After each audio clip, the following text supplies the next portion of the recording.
Bonjour tout le monde. Nous allons dans cette vidéo essayer de parler des méthodes du simplex. Nous allons essayer de passer en revue différentes méthodes du simplex. Comme vous le savez, les différentes méthodes du simplex s'appliquent à des problèmes concrets de la vraie vie, que ce soit des problèmes en industrie, en logistique, que ce soit des problèmes, d'entreprise liés à la productivité des ressources, liés à l'exploitation, minière, pétrolière, etc. Que ce soit tous ces types de problèmes, on peut généralement les modéliser en des programmes linéaires. Et de ces programmes linéaires, on peut justement les résoudre. Parce que les méthodes de simplex ne sont rien d'autre que des méthodes de résolution de ces types de programmes linéaires ou non linéaires. Ça dépend de la méthode de simplex, d'où l'intérêt justement, de parler, des différentes méthodes de simplex, parce que il y a lieu d'essayer de voir dans le cas de l'application d'une méthode de simplex, laquelle vraiment choisir, pour une meilleure, pour un meilleur résultat, et laquelle est vraiment la plus adaptée. Alors, ceci étant dit, je pense qu'il est temps de se lancer. Nous allons commencer par introduire un peu les méthodes du simplex. Essayez de faire une brève introduction de ces méthodes de simplex. Nous allons écrire au niveau du tableau blanc, ou peut-être également montrer des slides. Écrit max, on va toujours écrire max dans notre partie théorique pour ne pas avoir écrit une minimisation par-ci ou max par-ci. D'accord, on va s'entendre sur cela. Alors, donc, je mets, j'écris donc max de la fonction f de x, et cette fonction, si le programme est une fonction, c'est un programme, si le programme est linéaire, alors la fonction f de x que tu veux maximiser doit être une fonction linéaire.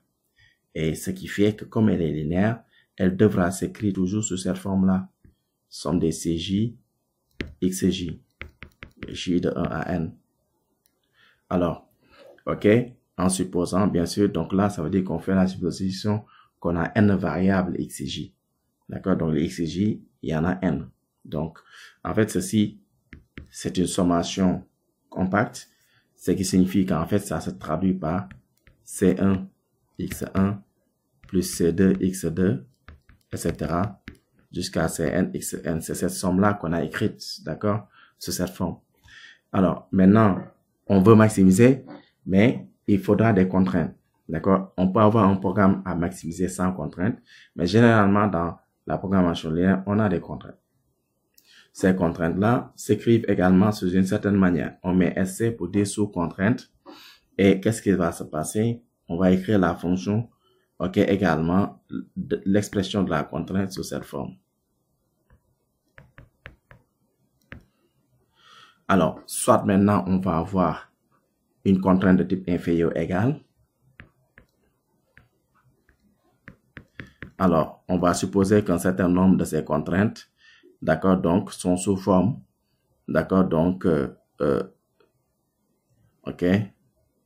sous forme, inférieur égal.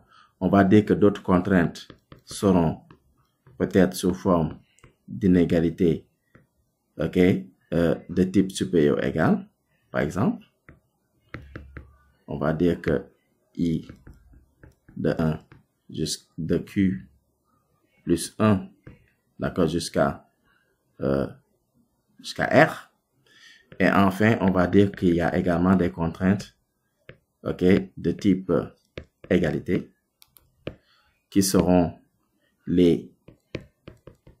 partiront de R plus 1 jusqu'à P. Donc, au total, on a en fait P contraintes. Bien sûr, nous allons regarder toujours des cas où on va prendre, les xj, les variables sont positives, et combien il y en a de ces variables, il y en a n. Voici en général comment on écrit un programme linéaire. Alors, ça, c'est un programme linéaire. OK? Généralement, également, on se veut aussi de dire qu'on va juste écrire max f de x sous contrainte somme des AIJ, XJ, tous inférieurs à BI, parce qu'on va dire qu'on peut toujours transformer sous cette forme-là. OK? Voilà. Et donc, qu'est-ce qui va se passer? Et donc, si on trace tous les hyperplans, ben, ils vont se croiser. Certains vont se croiser. Dans tous les cas, à la fin, un domaine sera dessiné. Un domaine dans lequel on te demande de chercher la solution. C'est-à-dire les valeurs de x et j pour lesquelles, justement, on va atteindre le maximum, d'accord, de la fonction f de x qui t'a été donnée. Donc, par exemple, en dimension 2, qu'est-ce qui va se passer? Nous allons essayer de l'illustrer graphiquement ce qui se passe en dimension 2. On a notre repère. On a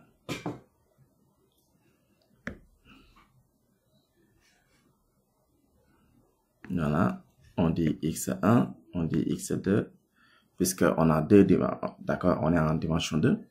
Donc, on aura x1 jusqu'à x2, x1, x2. OK, le n de la dimension générale pour la partie théorie générale se remplace par 2. Alors qu'est-ce qui va se passer? On supposera, par exemple, qu'on a des droites. On va supposer qu'on a des droites, différentes contraintes, justement, dont on a tracé les droites, les bords, les frontières. Alors, je trace une première droite. Je suppose que l'autre droite également passe par là. Je suppose qu'ensuite, j'ai, d'accord, une autre droite qui fait comme ça. Alors, ensuite, je vais également supposer qu'après avoir éliminé les zones des contraintes, ok, donc les contraintes, ok, tout simplement, les zones à éliminer à l'aide des contraintes, parce que si on te dit inférieur égal et que si l'inégalité est inférieure égale, d'accord, donc tu auras déterminé quelle partie, ok, donc de ta droite représente l'inégalité inférieure égale et tu élimines l'autre partie. Alors, je suppose que c'est fait. Donc, si vous voulez en savoir plus sur la résolution graphique, ok, vous pouvez voir les autres vidéos, ok, que j'ai eu à faire sur le simplex, ok, sur les programmations linéaires, sur la programmation linéaire, et vous y verrez également donc une vidéo sur la méthode de résolution graphique. Alors donc, on suppose que donc on va avoir à éliminer quand on aura cherché à choisir les bons, les bonnes zones à éliminer, qu'on aura quelque chose comme ça, on aura éliminé toutes ces parties. Et alors, qu'est-ce qu'on aura à constater? Nous allons constater ce qui nous restera, d'accord, la partie, ok, qui n'aura aucunement été, d'accord, assurée, la partie restée intacte après cette phase d'élimination, voilà, et donc cette partie-là sera appelée le domaine admissible ou l'ensemble réalisable. Les sommets, d'accord, de cet ensemble réalisable au domaine admissible représentent, ok, ce sont les sommets du polyèdre. En fait, d'accord, la solution optimale sera un de ces sommets. Un de ces sommets est la solution optimale, ou est une solution optimale au cas où il y a plusieurs solutions, ok, d'accord, plusieurs solutions optimales pour le programme linéaire.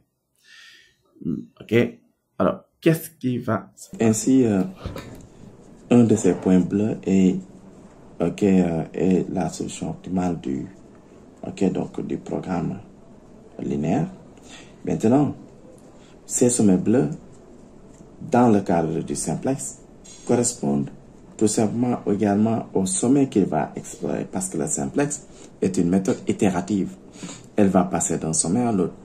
On lui donne un premier sommet, d'accord, donc un sommet initialisé, ok, on initialise le simplex avec un premier sommet, ok, et ensuite, lui, il fonctionne en passant de ce sommet à un autre, et ainsi de suite, tout en améliorant la valeur de la fonction objectif. Donc, la fonction objectif, au départ, avec le premier sommet qu'il aura, d'accord, il va avoir une première valeur de la fonction objectif. Il passe à un autre sommet, il obtient une autre valeur de la fonction objectif, mais qui est meilleure, ainsi de suite. Jusqu'à ce qu'elle atteigne la meilleure valeur, d'accord, optimale, c'est-à-dire la valeur la plus grande possible de la fonction, ce qui va correspondre à la solution optimale du programme linéaire. Alors, maintenant, ces sommets-là, dans le cadre du simplex, ces sommets-là seront appelés des solutions de base. D'accord? Donc, au niveau, d'accord, le sommet, d'accord, un sommet sera appelé donc solution de base. Ok? C'est une solution de base. Et cette solution de base est associée à ce qu'on appelle une matrice de base. Ok? Donc, une matrice de base, d'accord? Donc, c'est tout simplement une matrice qui va pouvoir sortir au niveau de la contrainte. D'accord? C'est une sous-matrice de la contrainte D, d'accord, liée à la matrice des contraintes. Ok? Une sous-matrice qui a des propriétés, c'est-à-dire qu'elle sera carrée, ok, et inversible. D'accord? L'ordre de la matrice également devra être égal au nombre de contraintes dans le programme linéaire. Donc, ce qui fait que on aura, d'accord, c'est ce que le simplex va chercher. Maintenant, le simplex va passer, donc, comme je l'ai dit, d'une solution, d'accord, d'un sommet à un autre, donc d'une solution de base à une autre solution de base. Comment elle va faire? Ben, elle va utiliser, d'accord, des techniques de pivotage. Donc, par exemple, ok, d'accord, donc, et elle va utiliser donc des techniques de pivotage, mais elle va également exploiter, d'accord, ce qu'on appelle des critères de Dantzig pour identifier justement la meilleure variable à faire, d'accord, à choisir, à échanger avec une autre variable.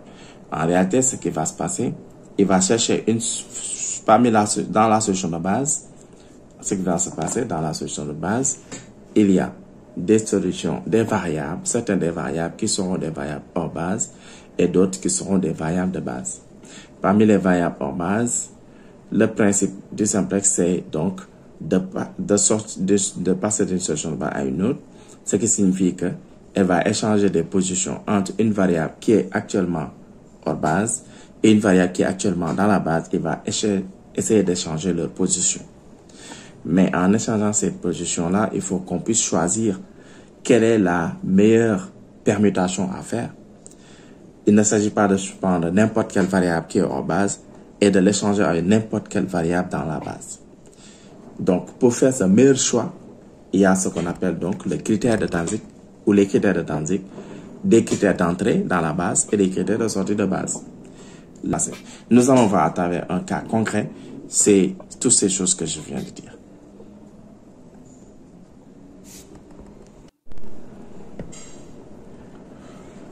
Nous allons par exemple considérer le programme suivant. Alors, maximisation d'une fonction f de x, ok, 2x1 plus 4x2 sous contrainte 3x1 plus 2x2 est inférieur égal à 6. D'accord?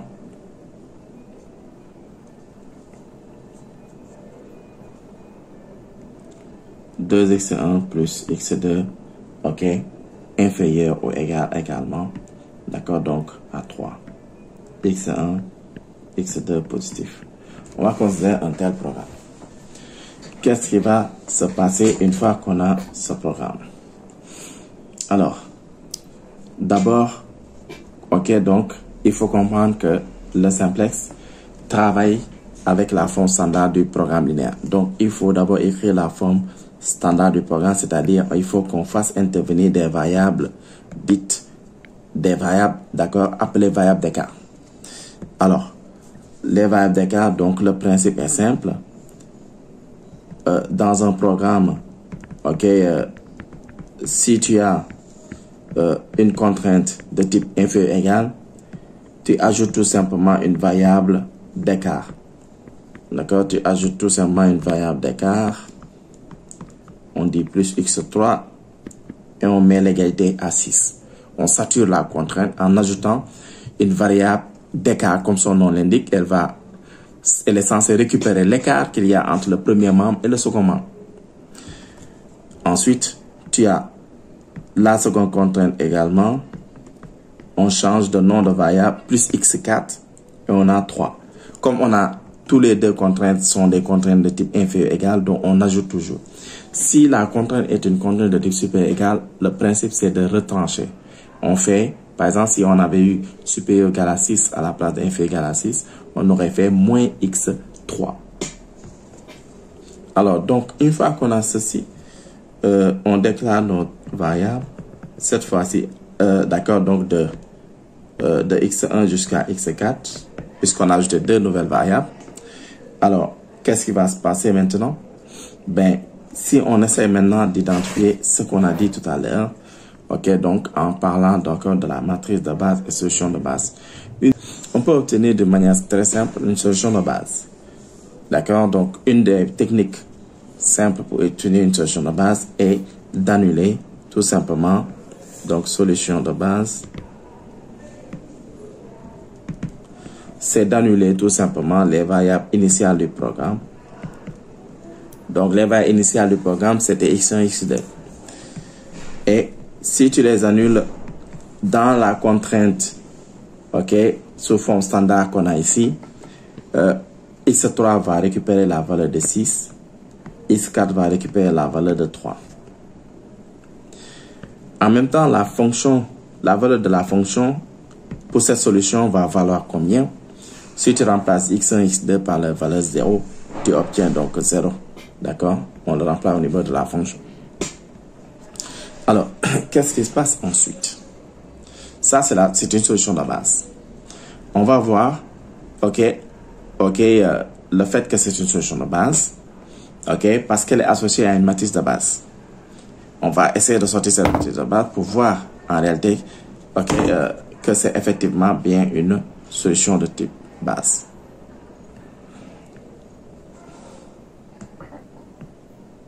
On a deux groupes de solutions au niveau de la solution de base. On a un groupe qu'on a mis à 0. C'est nous qui l'avons mis à 0. Et un groupe, d'accord, et un groupe qui a été calculé. Le groupe mis à 0, c'est ça qu'on appelle une solution hors base.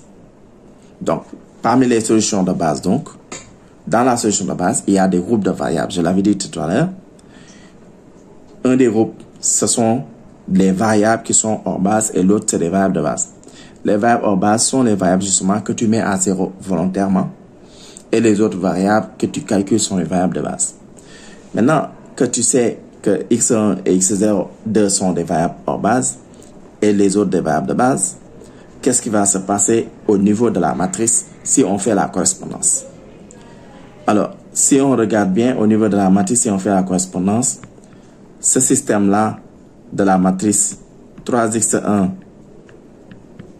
plus 2x2 plus x3 qui est égal à 6 et 2x1 plus x2 plus x4 égale à 3 peut s'écrire sous cette forme matricielle-là.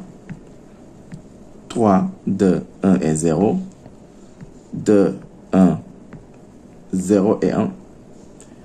Ok, qu'on multiplie par x1, x2, x3 ainsi que x4 et le tout égale à 6, 3. Si on fait le produit entre ces deux là, d'accord, on fait le produit là. Et si on remarque ceci, alors qu'est-ce qu'on voit? On voit de la correspondance. On voit de la correspondance parce que il y a toujours un groupe de matrices qui est toujours multiplié par x1 et x2. Il y a un groupe de matrices qui est toujours multiplié par x1 et x2. C'est quel groupe? C'est ce groupe-là. Et il y a un autre groupe de matrices qui est toujours multiplié par x2, x3 et x4. C'est ce deuxième groupe. On fait l'association parce que tu as donc ça, on avait dit que c'est des variables hors base.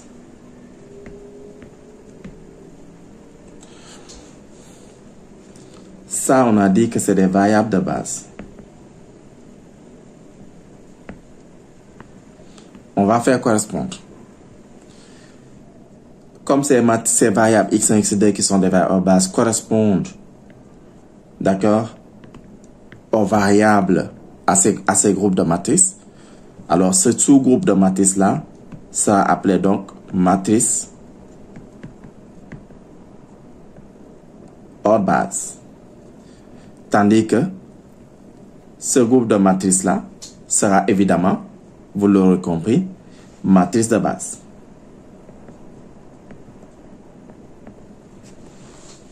Voilà. Et cette matrice de base, si on regarde, c'est vraiment une matrice de base. Pourquoi? Parce que la matrice est telle que c'est l'identité. Cette matrice identité 1, 0, 0, 1 est carré. D'accord? Inversible. Et d'ordre 2, qui est le nombre de contraintes. Voilà, d'accord? D'accord, ce qu'on voulait expliquer à ce niveau. OK? Pour un programme linéaire, comment il faut identifier une variable de base, une solution de base, des variables de base, des variables hors base, une matrice de base.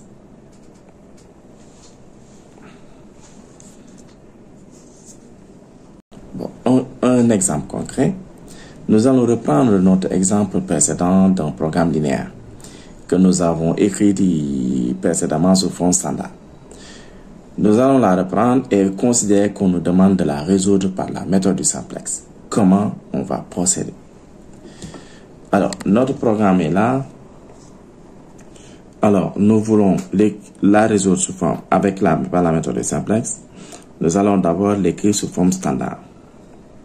C'est la première chose à faire. Donc, la forme standard. On va donc écrire max de f de x égale 2x1 plus 4x2. Bon, nous l'avions déjà écrit, cette forme standard-là, donc on l'écrit sans détail. Voilà. Et 2x1 aussi, plus x2 plus x4 égale à 3. x1, x4 positif.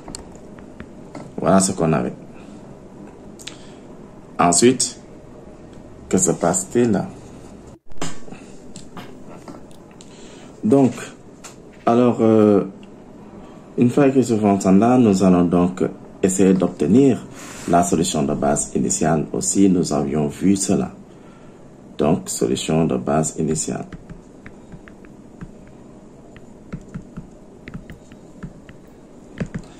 Alors, le principe était donc d'annuler les variables initiales. Donc, comme on a déjà fait aussi, pas trop de détails. x3 égale 6 et x4 égale à 3. Et bien évidemment, la valeur de la fonction f de x qui vaut 0 initialement. Maintenant qu'on a pu écrire ces choses, qu'est-ce qui va se passer? On va démarrer la méthode du simplex, ok, c'est-à-dire les itérations, et on va utiliser des tableaux. Alors, on va tracer notre premier tableau, ok, on va tracer notre premier tableau, voilà, je le mets comme ça, je pense que ça suffit. Deuxième, troisième, quatrième, je mets là,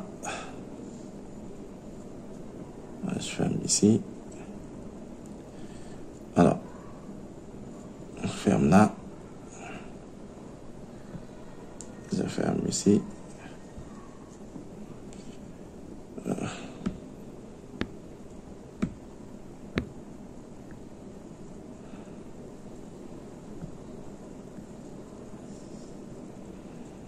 ok.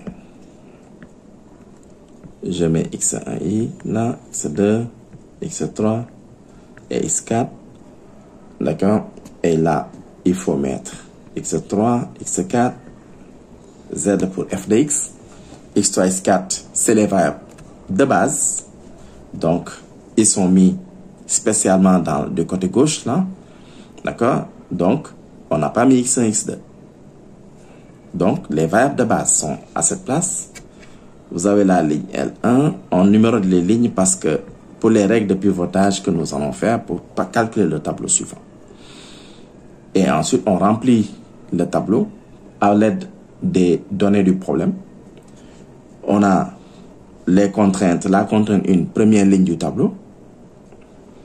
On a 3, on a 2, on place les coefficients respectivement par rapport aux variables. Ensuite, le second membre qui est 6, on peut le voir comme le second membre, mais comme aussi la valeur de x3. x3 égale 6, x4 égale 3. Et f de x qui est z vaut 0. On peut remplir directement.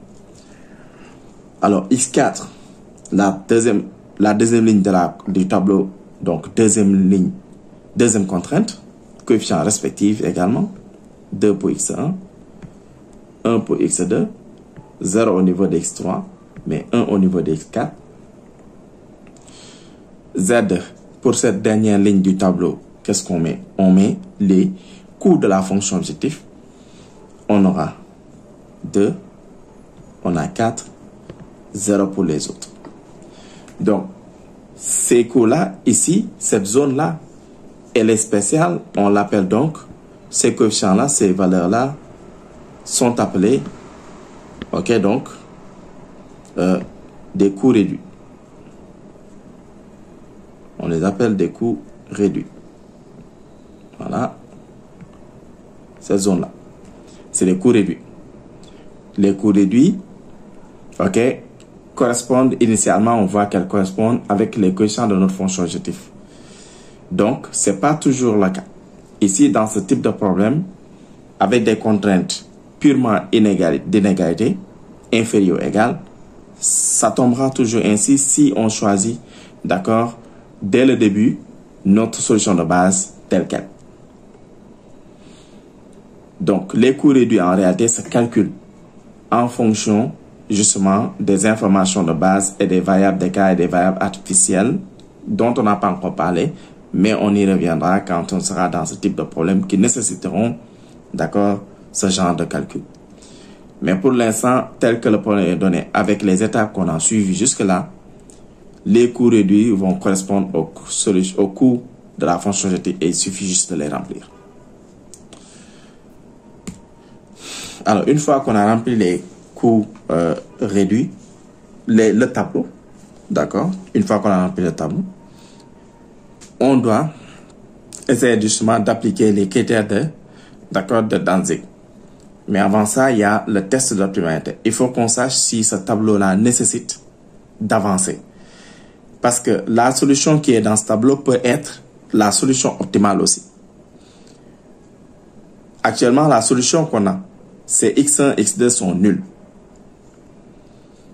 Est-ce que ça peut être la solution optimale? Ben, on va voir c'est quoi le test d'optimalité. Quand tu as un programme de maximisation, le test d'optimalité, c'est qu'il te faut que tous les coûts réduits soient négatifs ou nuls. Quand tu as un programme de maximisation, il faut que tous les coûts réduits soient négatifs ou nuls. Est-ce que nous, dans notre programme, qui est une maximisation, est-ce qu'on a tous les coûts réduits négatifs ou nuls? Non, les coûts réduits en vert, encadrés avec du vert, c'est 2, 4, 0, 0. Au contraire, ils sont positifs ou nuls. On n'a donc pas un critère d'arrêt, on n'a pas un stop ici. Il faut qu'on continue. Il y a effectivement lieu d'améliorer. On peut effectivement améliorer. C'est ça que ça indique. Alors, si on cherche maintenant à améliorer, qu'est-ce qu'on va faire? On va donc faire, d'accord, donc on va appliquer les critères de Dantzig. On va chercher à identifier quelle variable qui est actuellement en base entre x1 et x2, lequel va être remplacé, va entrer plutôt dans la base à la place des deux qui sont actuellement dans la base, qui sont x3 et x4. Voilà ce qu'on va essayer de regarder. Alors, les critères d'entrée dans la base, c'est quoi? Il faut que, d'accord, donc, qu'on choisisse le maximum des coûts réduits. Le critère d'entrée, ok, donc, c'est de prendre le maximum des coûts réduits, ok, entre les variables, parmi les variables qui sont hors base. Les variables hors base actuellement sont x1 et x2. Donc, il faut qu'on fasse, qu'on calcule. D'accord, donc, ok, premier critère.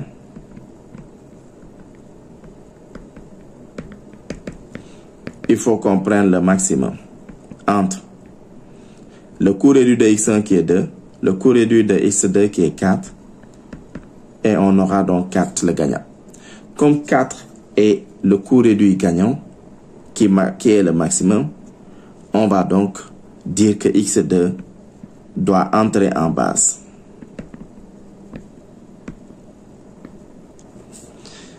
Maintenant, le deuxième critère.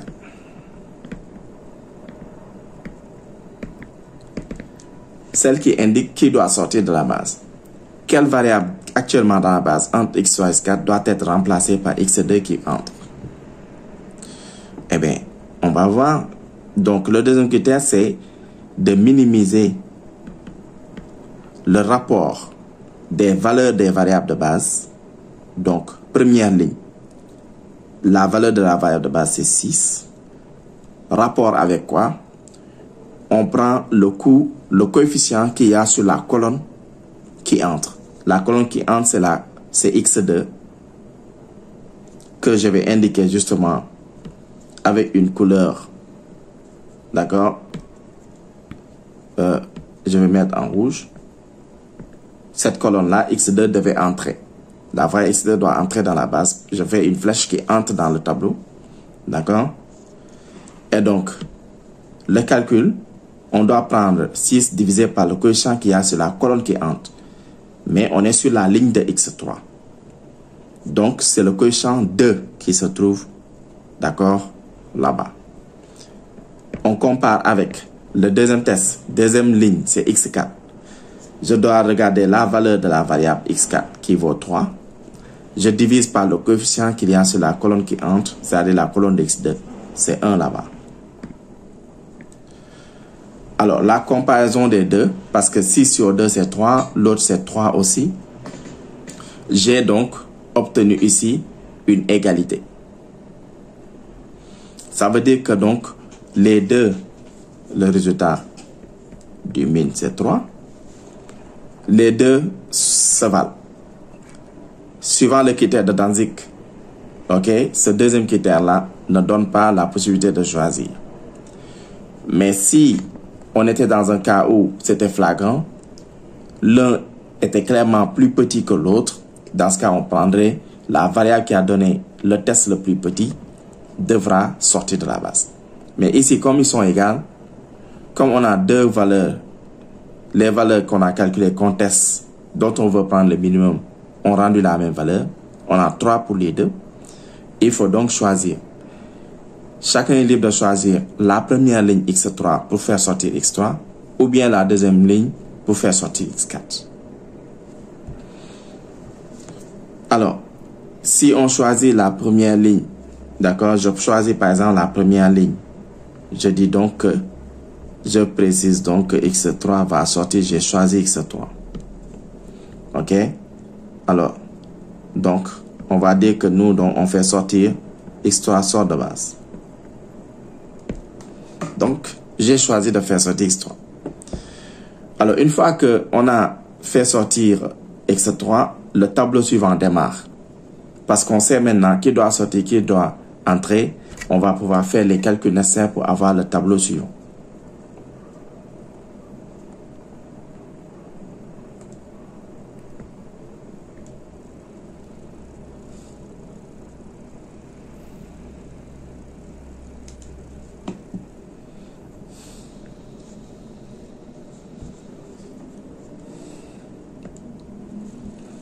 Bien, alors, qu'est-ce qui se passe? On trace les lignes de notre tableau suivant.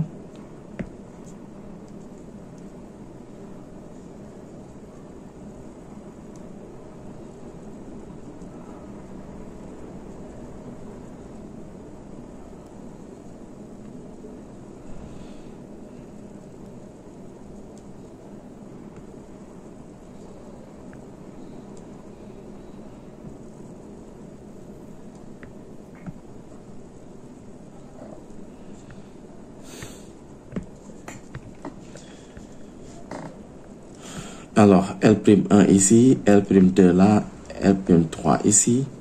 X3, d'accord, X3 doit sortir et remplacer maintenant par X2.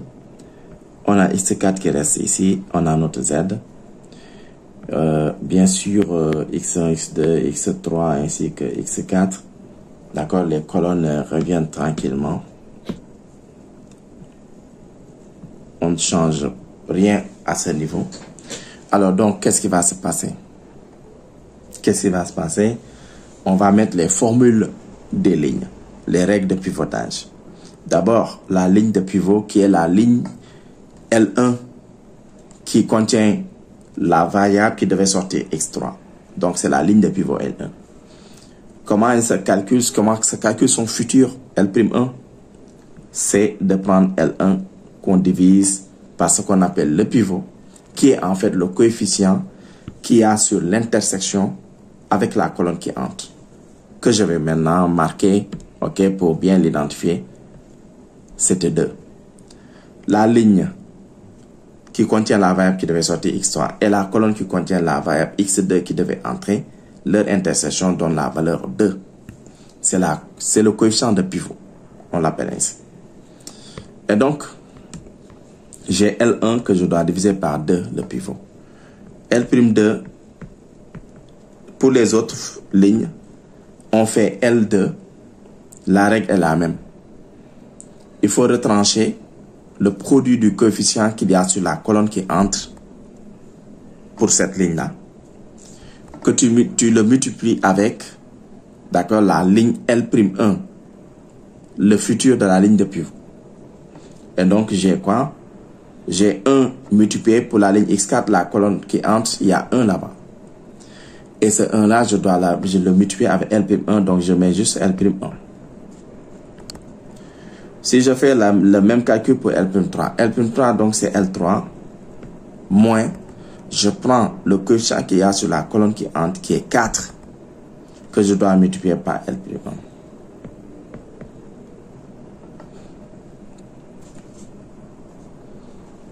Maintenant, je fais que calculer. J'ai L'1, c'est L1 divisé par 2, je calcule. J'ai 3 demi. J'ai 1. J'ai 1 demi. J'ai 0. J'ai 6 demi qui est 3. Maintenant, je peux calculer aussi les autres avec leur formule. Mais il y a d'abord 2 avantages pour faire vite, pour être plus rapide.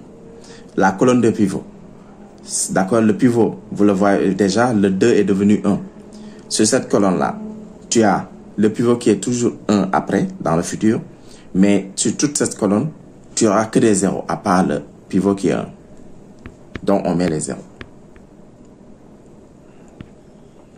D'accord? Donc, je les mets en couleur. On aura 0 et 0.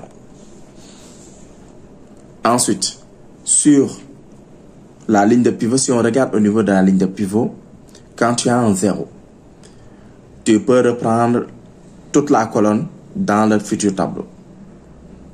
La ligne de pivot, c'était L1. Dans le futur, on a L'1. Le 0 qui était au niveau du L1 est toujours devenu rester 0. D'accord? Et il est toujours resté 0 au niveau de la ligne L'1. Sur cette colonne, on reprend les mêmes séquences de valeurs qui étaient sur la colonne en question. C'était la colonne de X4. Je reprends donc 1, je reprends le 0.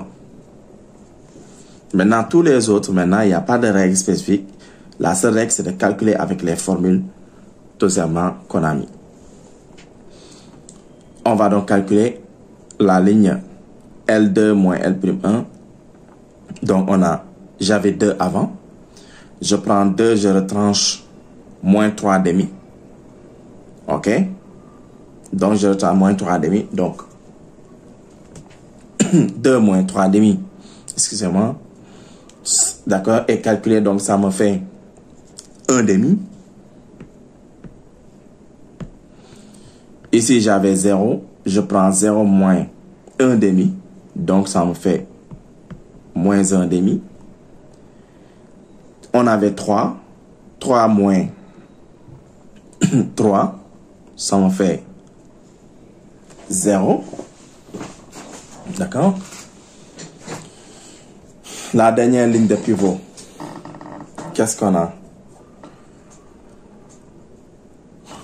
La dernière ligne plutôt, L'P3.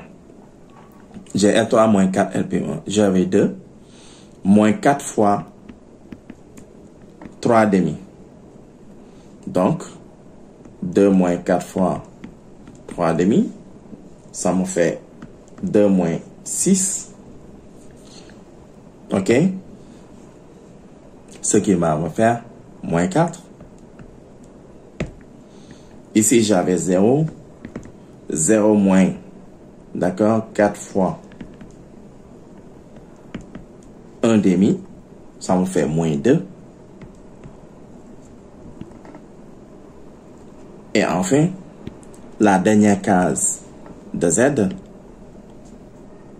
qui est donc cette case-là, il faudra être attentif avec cette case parce que c'est la case Z, sa formule se calcule différemment de la formule qui est mise sur cette ligne. C'est-à-dire que la formule va être écrite sous cette forme-là. L'3 égale L3 plus 4L'1. Il faut changer le signe de l'opération qui est fait pour cette ligne de pivot. Et si tu fais ça, le calcul te dit, tu avais 0 avant, tu fais plus 4 fois 3, donc ça te fait 12. Et donc tu calcules, tu mets 12. Donc, la valeur dont on a calculé, ça nous fait 12.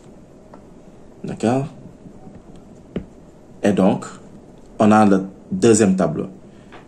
La question, on a donc le deuxième tableau.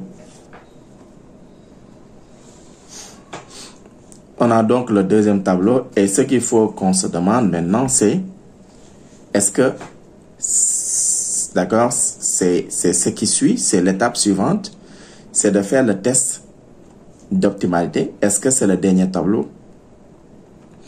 On rappelle le test d'optimalité, c'était quoi? Que comme tu as un programme de maximisation, le test d'arrêt, c'est que tous les coûts réduits soient devenus négatifs ou nuls. Ce qui est bien le cas actuellement. Tu as eu moins 4, 0, moins 2, 0 au niveau des coûts réduits. Donc, c'est fini. OK? Tous les coûts réduits sont bel et bien négatifs ou nuls. OK? Et donc, on a notre solution optimale. Donc, la solution optimale,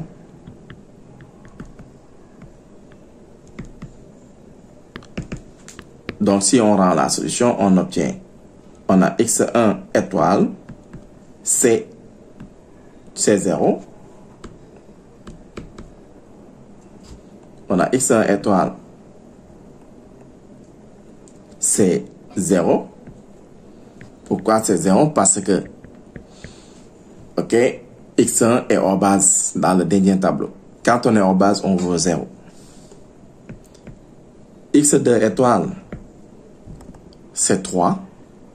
On lit la valeur qui est justement sur la dernière colonne de droite, avant les formules. C'est là-bas qu'on lit respectivement par rapport à la ligne. Donc, x2 vaut 3. Et f de x, la fonction objectif, d'accord, la valeur optimale, f de x étoile qu'on note ainsi, sera égale à la valeur de 12.